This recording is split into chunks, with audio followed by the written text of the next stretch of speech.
Welcome to Return to Sender, and I am so excited to start this journey with you all. This has been a long time coming, and we are finally here. I think it's really important that I share my experience of what I went through with you all because I noticed so many things in this space and I see where I am fit to help.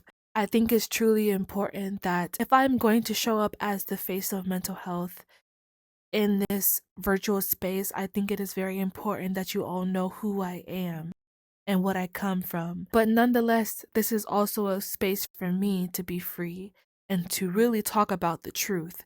And these are these truths that no one likes to talk about. This first episode means the world to me because I'm finally letting you guys in on my story, what I come from, and why I'm so passionate about mental health. Okay, so I'm gonna take you guys back during a time where I hit rock bottom. I've always kind of dealt with depression since I was about 15. I just didn't know what it was. The same with panic attacks. I've had panic attacks since I was 15 and before. But the thing about living in a religious family is that when you have panic attacks and things that they don't understand, they tend to make it about the enemy or the devils or demons or spirits or whatever. And so, because I was living in this type of family while dealing with mental health, the teachings that I was being taught had turned me against myself.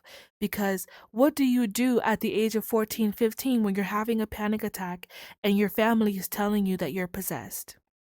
Even though I felt the way that I felt about all of these things and how I felt about myself, I still knew deep down in my heart that something was wrong. The things that I was taught had made me very fearful of the world. Who I was subconsciously closed off. This depression that I was dealing with, it was a lonely battle, but I moved out at the age of 18 and I moved out on my own. And it was at that very point where I realized that because I'm going out into the world, I learned very quickly that every single thing that I was taught was a lie. And that is absolutely devastating. It caused a whole nother wave of depression to come into my life. It's not only that I don't accept myself because I don't know what's going on with me and I'm having these panic attacks and I'm having these depressions and I'm thinking that I'm possessed and I'm thinking that something is wrong with me, to then going out into the world and then people telling me, no, that's not at all what it is. My whole identity went into crumbles because I had no idea at that point who I was, what was real, what was fake. So I became very secluded and I did not go outside. I couldn't keep a job because I was too afraid to call them to let them know what was going on with me. So I ended up having a bunch of no call, no shows, and I could never keep a job. And that made me even more miserable. I can't even go outside and look at somebody in the eyes because of how much I hated myself, because of something that somebody else taught me. And that's the thing about everything. People, every single person that you talk to has a set of fears that they have and that they go by and that run their life. And if you're not careful and if you listen closely, people will feed you the same fears that were fed to them that they never broke. Not only that, but comes one demon, comes 10 more. So when you're fearful of one thing and you believe it and you adopt that into your life, then comes 10 more fears. That is what's so important about fear.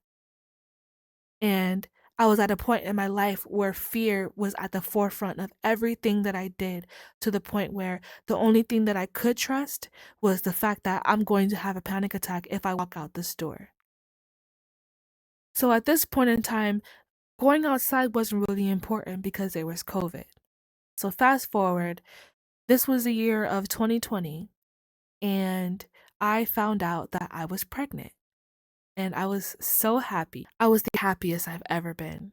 After going through this depression of not accepting me for who I am, then leaving the toxic environment to then find my own identity, I was ecstatic. We started going through our normal doctor's appointments, everything was pretty normal.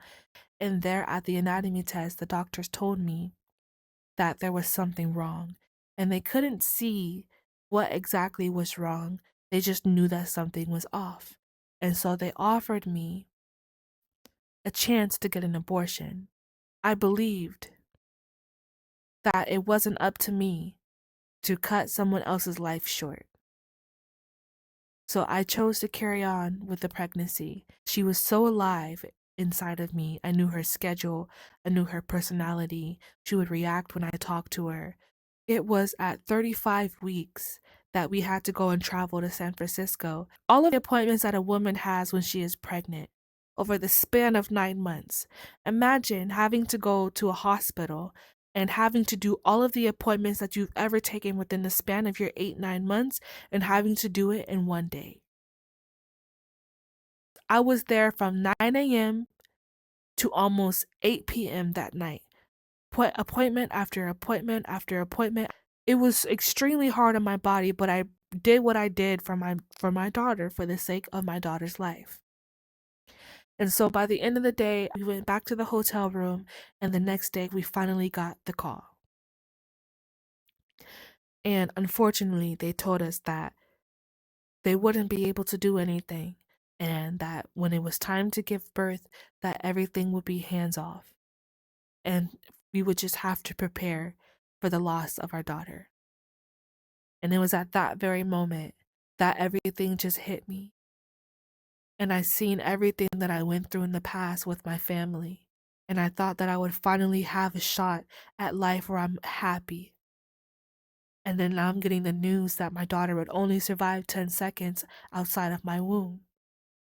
I didn't know what else to do at that point, besides to hate myself even more. But not only hate myself, but hate God as well. And so at 39 weeks, I had to give birth to my daughter.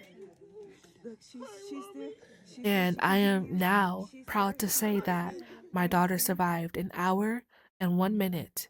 She was born on September 21st at 6:40 p.m. Now, my birthday is September 12th. Now, I'm a numbers person. This made me even more upset with God. Because at this point, I yelled at him and I said, "You make me have her on my birthday flipped. You allow her to pass away at 7:41 p.m. That equals 12. Why does everything on this day have to equal 12? So not only do you take my daughter, but you tease me about it." And I watched them put her in a body bag and take her away. I went home without a baby that day. And I think people forget that even though your baby passes away, your body is still developing as if the baby is still there. So I had to force myself to not breastfeed. I had to wear cabbage patches on my breasts so that the milk would dry up faster. Every time I heard another baby cry, I would leak. I would phantomly hear my daughter crying in the room that we prepared for her, and I would run in there and see what it was, and nothing was there. My body was so confused. How do I tell my body that she's not there? That invited a whole nother level of depression into my life. And at that point, I was done. The way that I tried to find an escape, I tried to become an alcoholic. I tried to overindulge on weed. I tried to always stay high. And the thing is, nothing stuck. So then I was mad at God again. And I said, "Not only do you take my daughter, not only do you force me to see the synchronicities in the timing, but now you are making me go through this sober. Where is my escape?" It was to the point where I would call the hotline, the crisis hotline, every day. And the only thing that I could say is, "I need help. I need help. I need help." Their only job is to calm me down before I jump off a ledge. And then their job is over. But who takes over once you walk off that ledge? Because you're going to just walk yourself right back on that ledge. Nothing gets fixed. And at that point, I just kept getting talked off the ledge, but nothing was changing. Nothing was getting fixed. I was still broken. Nothing was happening. It wasn't until I called up my cousin Ashley and I told her, I said, "Look, Ashley, I'm tired. I am done. I've tried everything. There's nothing. Nobody knows the answers. I truly believe that this was God. Okay? I truly believe that. She said, okay, but before you do that, I have this book that I read that changed my life. And I just read it and let me know what you think. And for some reason, I wasn't a reader at the time. I didn't read any books at the time. But for some reason, something told me to buy this book. And so I did. And when I bought this book, I didn't read it for 2 months. It was just sitting off to the side somewhere. I randomly decided to pick up this book. And when I picked up this book, I never put it down until I was finished. I couldn't sleep. I would sleep, wake up, grab the book. This book became my life force. This book became everything to me. And by the end of the book, when I put this book down, from that day forward, my life changed. Okay, so this book is called Outwitting the Devil by Napoleon Hill. And what it is about is everybody knows Napoleon Hill from Think and Grow Rich, right? And they think that's his most popular book. This book is about Napoleon Hill, and because he was able to master his mind, he was able to sit down and have an interview with the devil. And in this book was every question that I've ever had, and it was answered. So, as we all know, especially in the Christian community, when something goes wrong, we always blame it on the devil. After reading that book, I understood that the devil is very misunderstood and he takes power in that. And until we understand that, and until we understand what the key is to this situation, we will always stay in this loop that he has created to keep us in. In this book lied every single thing that the enemy uses in order to knock us off our path. Was able to counteract every single thing that the enemy would do to throw me off.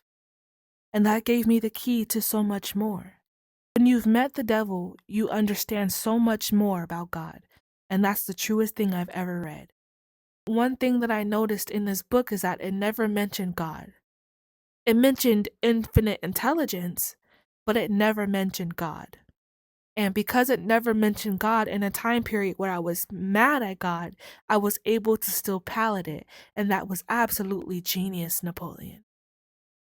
And that's when I realized that all of these truths in these different religions, all of these truths are all road signs pointing back at the one true truth. That is exactly why this podcast is called Return to Sender. Because in this podcast, you are going to learn truths. You're going to learn what the one true truth is. You are going to learn the truth that saved my life. You're going to learn the truth that will save your life. I know it's harder said than done to go out and seek the information that you truly need, but if I can be a familiar face to you and put the information in front of you, then maybe that can be your chance to find your way out. And that is why I am here. Because of the love that I have, because I understand what it's like to be at rock bottom and not know the answers, and to look around and search so desperately to find the answers, and nobody is there, and nobody knows, and nobody's willing to take time out of their day to help you find the answer. Because nobody has time. That is on purpose. But I make time because I understand the purpose. After reading this book, I gained back my relationship with God. I gained back my relationship with myself. And then from then on, I ran with it. When the student is ready, the teacher will show. If I can say one thing, the thing that saved my life was ultimately God, but the one thing that saved my life was books, reading. For every single situation on this earth, there is a book that will teach you how to get through it. That is the beauty of books. But they also say, if you want to hide something, put it in a book. And more than anything, I just give all of the glory and all the praise to God because I could have went the other way. But God kept my mind as much as he could. God kept my mind. He kept me around people who would not allow me to go that way. But imagine if I was by myself, people don't have that luxury. More than anything, my goal is to continue to mold myself and to change myself into a person that continues to be a safe space for myself, so therefore others. I believe that my purpose is to spread my testimony here and to continue to empower people who use this headset as an escape. And those who really want change, you will find what you're looking for. And those who really don't want change, you will find what you're looking for. If you look around and you see that you don't like the people around you, you don't like your environment, it's because you're looking for the wrong things. I know how important it is to understand that concept about what we attract to ourselves. And so I am so excited to take you guys on the journey with me on this podcast, Return to Sender.